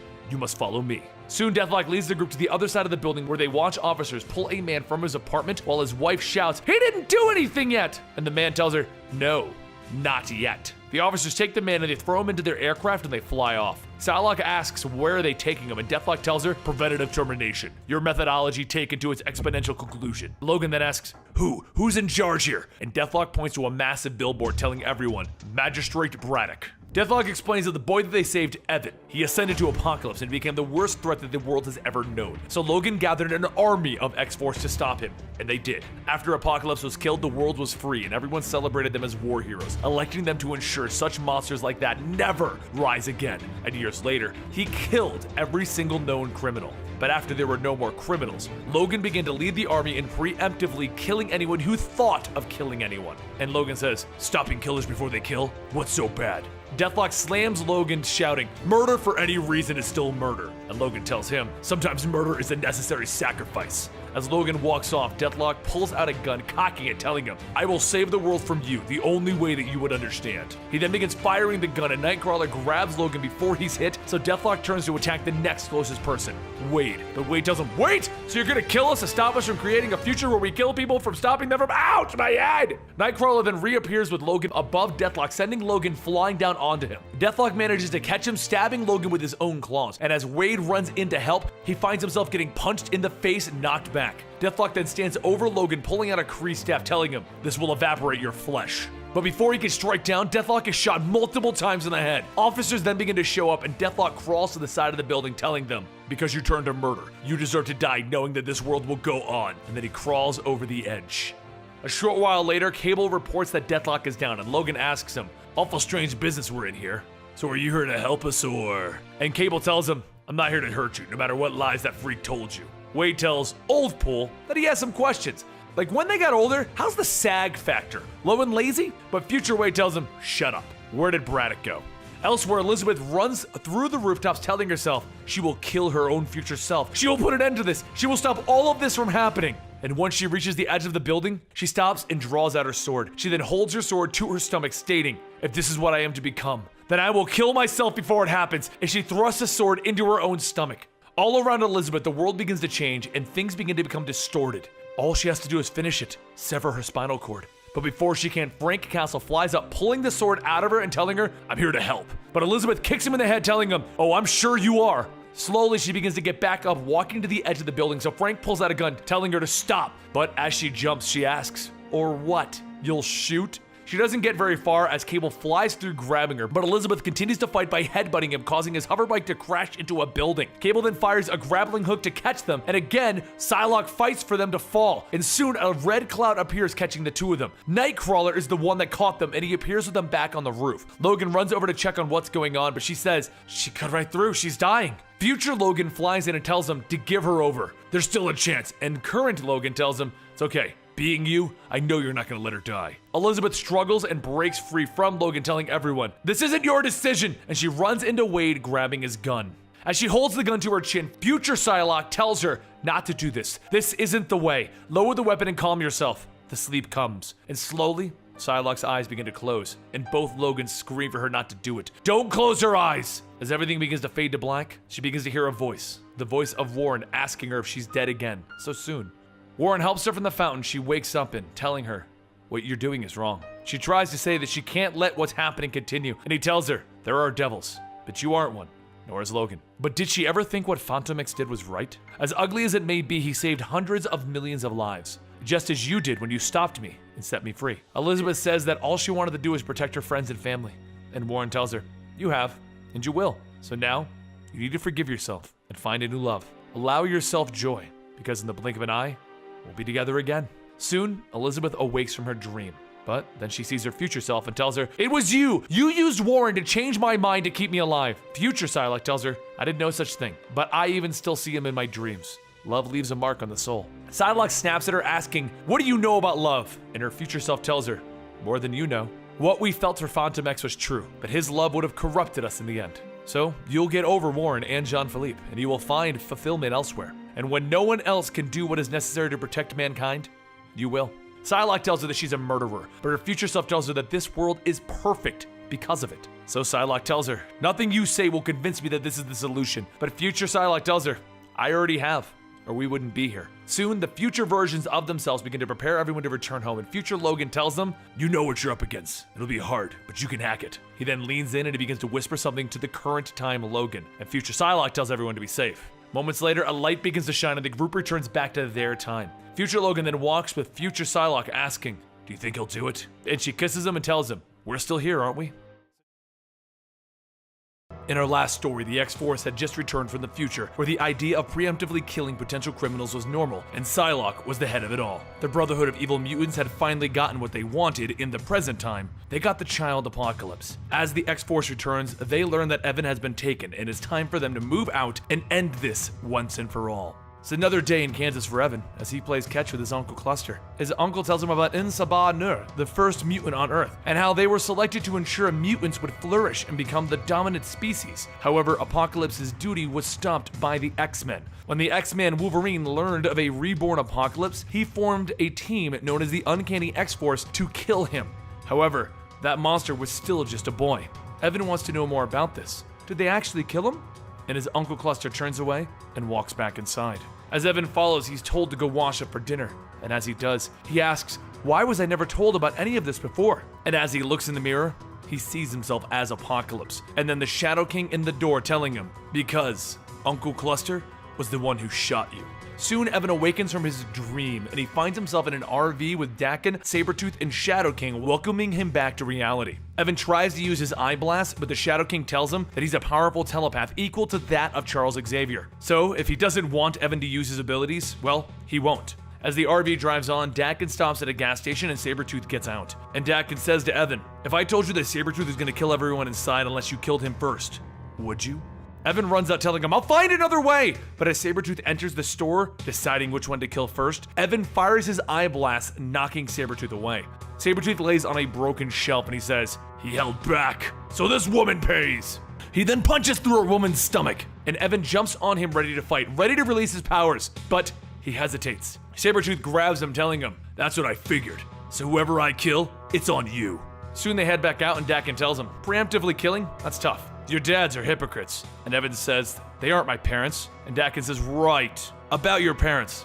Our next stop is, Evan hits the Shadow King telling him, "No!" And he jumps out of the moving RV and he begins running towards his home. But when he enters, he sees Sabretooth and Daken already there with his parents murdered. He begins to fire his eye blast, blowing up Sabretooth and Daken, launching them out of the house. And as he gets outside, he sees the two are not dead, and he begins to fight them. But just as he knocks Sabretooth away, Daken jumps in from behind, slicing Evan up in the back, and then his chest. He tries to fire again, but Daken just dodges and slices at Evan's chest again. The anger inside of Evan grows, and he grabs a hold of both Sabretooth and Daken, telling them, "I will crush you!" And then he stops and he tells him, "But I won't be like you." Daken tells him, "That's some pretty good self-control. But there's some good news and some bad news. The good news is, they weren't actually your parents. The bad news is, well, your parents never existed in the first place, kid." At this time, Logan and the rest of the X-Force return from their time travel adventure to find Deathlok, and Wade tells him, "You know, the last time that I met you, you tried to kill me within an hour." Deathlok tells the team about Evan being kidnapped and the plan to corrupt him. He then tells them that he'll take care of the Automaton, but he wanted to leave X-Forces one thing: beware of vengeance, for it corrupts those who live to enact it. Later, Evan sits in a room telling himself how he loved his parents, but it was all a lie. Uncle Cluster's lies. Headmaster Logan's lies. Good people couldn't. Daken and Sabretooth, they told him the truth. He is nothing more than a science experiment cloned from a boy Uncle Cluster murdered. Maybe he should be the one to hurt the liars. Moments later, Uncle Cluster comes running in, calling out for Evan, and then as he hugs him, he sees the blood. As the body falls, Skinless Man tells him, "Surprise! Uncle Cluster is still dead." Evan knew him as Uncle Cluster, but actually, he's Fantomex. And then behind Skinless Man and the corpse of Fantomex, Daken tells him, "That was really screwed up, man. Look, I know you're pissed, kid. So that suit right there, put it on. It'll amplify your powers and make you into a god. If you put it on, you can get your revenge." The suit he's looking at is the Apocalypse suit. Daken and Skinless Man then leave Evan to think, but as they walk out, Sabretooth pulls Daken aside to make sure, "You've still got it in you, right? Logan never respected you before, but now he will. He's gonna be hard to kill, but you can succeed where the others have failed." Sabretooth continues to tell Daken how Logan pampered this Evan kid while leaving him his only real son in the shadows. So now it's time for him to rise. He deserves a father who loves him. A short while later, Sabretooth visits Mystique as she gets out of the shower, telling her that they need to talk, away from Shadow King and the others. But as she asks him for what, he tells her, "Be quiet, you might be listening." The two of them leave the underwater facility, and Sabretooth tells her that he thinks they have a problem. Shadow King may have been listening on her murderous thoughts about him. He worries that the Shadow King is using Evan for himself, and if that happens, they're all in for a bad century. Mystique tells him to just come out with it. "I can smell the lies. What the hell do you really want, Sabretooth?" And he tells her, "More about what we want." And then Psylocke drops the illusions and says that they need a few minutes alone with her. As Psylocke looks through her mind, she tells everyone it might be too late. Sabretooth seems very confident that Evan will crack. Logan tells everyone not to worry, he's a good kid and he won't go dark. But Nightcrawler says, Evan is being tortured and the Shadow King is in his mind. We need to be prepared to kill that child, or we will lose your world. Elizabeth tells him no. But speaking of all of this killing, why isn't Daken's name been mentioned? Logan argues, it's not that simple. He's my kid. Psylocke turns to ask Wade where he stands on this, and when everyone looks, Wade is gone. Back inside, Evan looks at his suit and then he hears a voice behind him telling him, I couldn't do it the first time around. And as Evan turns around, he sees Wade holding a gun at him stating, but now I can. Back topside, Wolverine and Psylocke make their way down into the underwater facility where Evan is being held. But deep down inside, Wade tells Evan, hurry up, we have to get you out of here. And Evan asks him, why should I trust you? Aren't you just here to kill me? But Wade tells him, what I am is some kind of unhinged psychopath covered in guns and swords. However, I'm one of the good guys. Daken and Omega Black appear at that moment, and Wade tells him, listening in is super rude. He tries to escape with Evan, but as he runs, Omega Black catches him with her tendrils, and she begins to pump him full of cancer toxin. Wade begins to fight back by cutting off the tendrils, and he jumps behind Daken, firing his gun into him. Blob begins to run after Wade, but as he rolls underneath him to his backside, Omega Black begins to attack again. Except this time, Wade jumps over Blob, causing him to be the one injected with the cancer toxin. As he lands, Wade draws his sword, telling Daken, you killed my friend. Prepare to... Evan and Shadow King stand over him after being shot by one of Evan's eye blasts as he tells Wade, these people told me the truth. They could have killed me, but they didn't, Wade. Elsewhere, Mystique begins to wake up from Psylocke's attack and finds Nightcrawler watching over her. She tells him, you're not my son. And he tells her, yes, actually, I'm from another place. The two begin to talk as Mystique asks him how she was in his world, and he tells her she was a hero, but she's dead now. She then asks him to tell her about the world that he's from, and Nightcrawler tells her that it was a world where her companion Blob killed his wife, and the world was then ravaged by the same beast that they planned to corrupt, followed by Weapon X. Mystique then asks if he's here for revenge on the man who slaughtered his wife. Well, she can give it to him. Back down in the facility, Skinless Man and the rest of the Brotherhood discuss how the others are going to be coming, and when do they think that Wolverine's gonna be here. Sabretooth asks, what are you, dim? And as he looks up, Wolverine bursts through the ceiling and Sabretooth says, he's already here. Wolverine begins to swing at Sabretooth and then he grabs him and slams him into a terminal next to him. But the feral berserker begins to come out and Wolverine begins to knock Sabretooth away. Omega White runs in, but Wolverine kicks her in the head, breaking off parts of it. Wolverine then tells himself, I need to find Evan. But as he goes to leave, Skinless Man grabs him in place. He quickly turns, pulling himself closer to Skinless Man, and he stabs him in the gut. And as Logan lets go, Omega Red tries to attack. Just as the tendril hits Wolverine, he grabs it and pulls him close, slashing away at Omega Red's chest. Wolverine then hears Sabretooth telling him, it was a bad move to come here alone, and the two of them begin to struggle. Elsewhere in the facility, Psylocke begins making her way through trying to rescue Wade, but along the way, Shadow King can hear her talking to Wade in his mind, and with her mind open, he begins his onslaught of her on the mental scape. As Psylocke begins to open up her eyes again, she doesn't see the facility. Instead, she sees Shadow King. Back with the computer room, Logan beats down on Sabretooth when he hears Nightcrawler and Ava bamf in. Wolverine says that he told him to wait outside, but then Ava stabs Logan in the neck, and then he sees Ava begin to change into Mystique. Nightcrawler tells him, I'm sorry, but I came here to have my revenge, and I will do it by any means. As Wolverine begins to wake up from Mystique's poison, he sees himself tied up to a table, and Daken asks, hey, would you like a drink? After pouring the two of them a drink and drinking all of his, Daken slams his cup back down, stating how watching him act like a hero has always made him feel bad, and he began to hate the very thing that he was genetically intended to be. Wolverine, though? He can murder people and still call himself a hero, a teacher, a good guy. And he hates him because he's being true to what he is. But Wolverine tells him, I don't hate you. I'm actually sad for you. But what they're doing now, they won't get another chance. If they die, they will stay dead. And this is how he wants it to be between them? He's got love for him. But really, he's got it all wrong, making it such a damned mess. The two of them sit in silence and Daken pours himself another drink, asking Wolverine, have you ever wondered what it would be like if you had raised me? If you had really been my father? It was at the age of 7 that I started to kill. Wolverine tells him, it should have been different for you. I'm more sorry than you know. But Daken says, well, to regrets. Back in the lab, Omega Black beats down on Wade until Daken calls her to go ahead and bring them the boy. As they leave, Wade tells Evan, don't listen. You gotta believe me. We're the good guys. Over on the astral plane, Psylocke continues to fight against Shadow King, but just as she strikes him down, she tells him that she will make him suffer inside of her mind, jailed. But she won't kill again. He tells her, such a kind gesture. And then he reaches back up and strikes her, and he asks her, how will you make such choices when your psyche's been shattered? Psylocke opens up her eyes in the current time and begins to wander, and then she asks herself, where am I? Who am I? Over in the aquarium, Blob walks out asking why Mystique wanted to meet here. Does she want to ride on the Freddy Duke's Cheese Doodle Express? Then step right up, babe! Then, from behind in the shadows, Nightcrawler appears telling himself, this is it. I betrayed those people for this. He leaps from the shadows, swinging his sword at Blob's gut, but Blob smacks him away, telling him, sorry, but nothing gets in unless I want it in. Just ask most of your wife. As Nightcrawler hits the glass, it begins to crack, so he bamps out, grabs a shark, and then he asks, still hungry, my friend? Nightcrawler then teleports the shark inside of Blob, and then teleports back outside, stating, Linda sends her regrets. And as the shark begins to eat the Blob from the inside out, he falls over in a pool of his own blood. Another figure appears, then stating, you had your revenge. Now it's time to pay for it. Back in the room with Wolverine and Daken, Daken says that he's made a few good points about everything, but he sees that he's already past the point of no return. Dad. A trapdoor beneath Wolverine begins to open up, and then he falls into a tank of water. And when he looks out the window, he sees Daken and Evan. Water begins to fill the tank, and Daken asks, you know the secret to killing Wolverine? It's simple. You drown him. And then he turns to Evan asking, would you kill me to save Wolverine?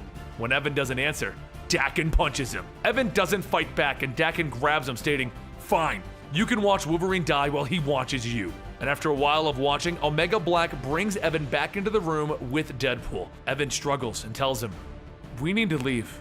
He's drowning Wolverine. He's crazy and he's gonna kill us all unless we stop it.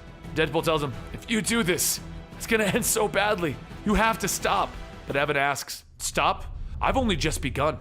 Psylocke continues to walk through the halls trying to remember who and what she is, but as she begins to calm down, she finds a mental knob. She is Elizabeth Braddock. She is Psylocke, and she put herself into a state of self-amnesia to escape the master plan. She just needs to remember to never do that again. Before her, Omega White runs up carrying Omega Red, telling her that this is all her fault. Now it's her turn to suffer. Elsewhere, Nightcrawler walks back to the corner as Ava tells him that he deserves to die for what he did. All of his piety. Nightcrawler teleports as Ava swings, but as he reappears, Ava turns and stabs the same spot, impaling him. Ava says that he jeopardized their world. He is a selfish coward, and he says, I had to make sure I got him, but hopefully one day, they will learn to forgive me, as he teleports away. As the facility begins to burn, Evan follows Skinless Man as he tells him, come on, be a sport. Skinless Man then grabs a jar with Phantom X's heart in it, telling him, look, let me go and you can have Uncle Cluster back. Evan looks at the jar, and as he reaches for it, Skinless Man crushes it along with the heart, telling him, okay, that was my last joke. And then he hears a voice telling him, bummer. Deadpool appears, stabbing Skinless Man through the neck, telling him, I just butchered the punchline.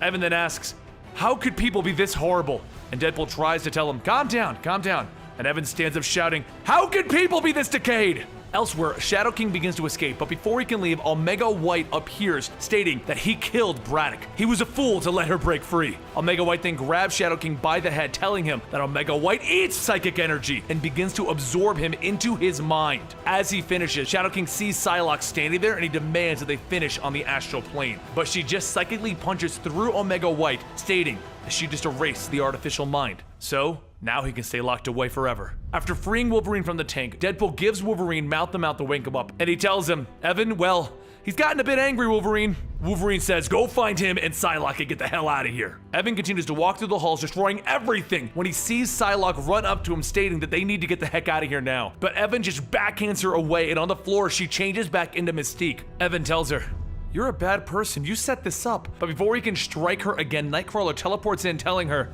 come, mother. There's nothing left for us here.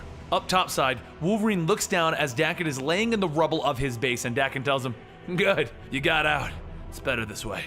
Wolverine leaps down, slamming Daken onto the ground, and the two of them start swinging at each other. And soon, Daken begins to gain the upper hand, slamming Wolverine's face into a wall. Daken tells him, quit holding back! And with one final lunge, Wolverine slashes and grabs him, holding his head down in the water. Daken begins to wonder what his life would have been like, growing up with a father. How different would things have been? How different would he have been? And then the thoughts stop, and Wolverine lets go. He looks down at his son, dead. But while holding him, Evan talks to him and tells him that this was the only way this could have ended. A little while later, Evan begins to carry Wolverine back to Ava with the others, and he lays him down to rest. Psylocke watches as the facility begins to blow up, and then she looks at her sword. Ava begins to take off, and what's left behind is her sword. And as Wolverine lays there, he thinks to himself just how it would have been if he had been there for Daken. As time passed, things slowly began to get back to normal. Evan went back to the Jean Grey school, and then one night, while Evan was reading just before bed, he hears Wade asking, Hey, what you reading? He tells him it's on meditation, and then he asks Wade if he thinks sneaking up on an apocalypse is really a good idea. And Wade tells him, never refer to yourself like that, kid. Evan begins to say how he has that evil inside of him. And Wade tells him, yes, you fought it. Even if everything was a lie, Phantom X raised you right. What I'm really trying to say, kid, is I'll be here for you if you need me. As Wade leaves, Evan tells him, you still have my book. And Wade tells him, yeah, meditation is for hippies, or psychopaths trying to be hippies. It ain't for you, kid. I left you something that you'll like much better. Evan looks down and sees that Wade left him a bunch of nudie magazines. Sometime later, over in Manhattan, Psylocke returns to her apartment and finds Wolverine and Ava waiting for her. She asks what she owes this honor to, and Wolverine says, there's one complication that we have left. As they leave on Ava, Psylocke asks, before they teleported back from the future Wolverine whispered something to him before they left. Wolverine remembers back to what Future Wolverine said. Future Wolverine said that he didn't kill Daken. Because of not killing Daken, Daken killed all of the students in the school. Psylocke asks him again, but he still doesn't tell her what Future Wolverine said, and Ava announces that they are now at the White Sky. As they walk in, Wade tells everyone that he was wondering when they would come back, so he started pushing buttons or whatever. Anyway, it seems to be working. Capsule begins to open up, and out steps Phantom X telling everyone, you've got to be kidding. Psylocke runs over hugging him, stating, Jean-Philippe. And then a voice tells her, no, that would be me. Everyone looks and sees another Phantom X holding a gun, and Wolverine tells him, we're not here to hurt you. And the other one tells him, hurt? How could he? He's already gone. And just like that, Phantom X disappears. Wade states, I just got my head around the idea of one Phantom X, sort of. And what are we gonna do with Phanto Sexy over there? Because now there's also a female Phantom X. Phantom X asks Ava to explain what happened, and she tells him that they took his body to clone him, but it seemed that it cloned one for every one of his brains. He had 3 brains. The female Phantom X states that as they can see, the other one wasn't very nice, and Wade asks if she's nice, and she tells him, the nicest. Phantom X looks at Wade and asks, are you hitting on her? And Phantom X looks back and asks, what did I miss? Where are we off to? But everyone remains silent, so he says, oh, we're done. Later, Phantom X and Elizabeth leave to the French Alps, and Elizabeth asks, where are they? He tells her his home. There was someone that he wanted her to meet, his mother.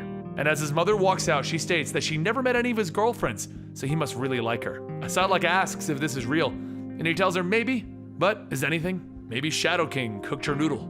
Well, if it is, and she's in control, then just once, she would like to imagine a happy ending as the two of them kiss. And there you have it. Thank you, whoever you are, for staying to the end of this video, for joining us for Massive Mondays. Let us know down below which are some of our favorite stories that we've done before that you would like to see as a Massive Monday. And don't forget to subscribe. Every Monday you get a Massive Monday. Every Wednesday you get a Comics Tonight. Every Saturday you get podcasting. We do it all here. And in between all of that, it's a bunch of complete stories. Like I forgot to mention that. We do a lot of other things. If you're still here, wow, I don't know. You're just listening to me ramble. You stuck around for like a crazy long video. I don't even know how long it ended up being. Maybe an hour, maybe 2. I hope it wasn't like 8. If it was 8 hours, would you still stick around? 8 hours of Wolverine and Deadpool kicking it? You know, just pop on a nice little like video game, maybe play some Call of Duty. Does anyone play Call of Duty? Do you play Call of Duty anymore? Destiny? No one plays that either. Monster Hunter? I play Monster Hunter. Thank you. I'll see you later.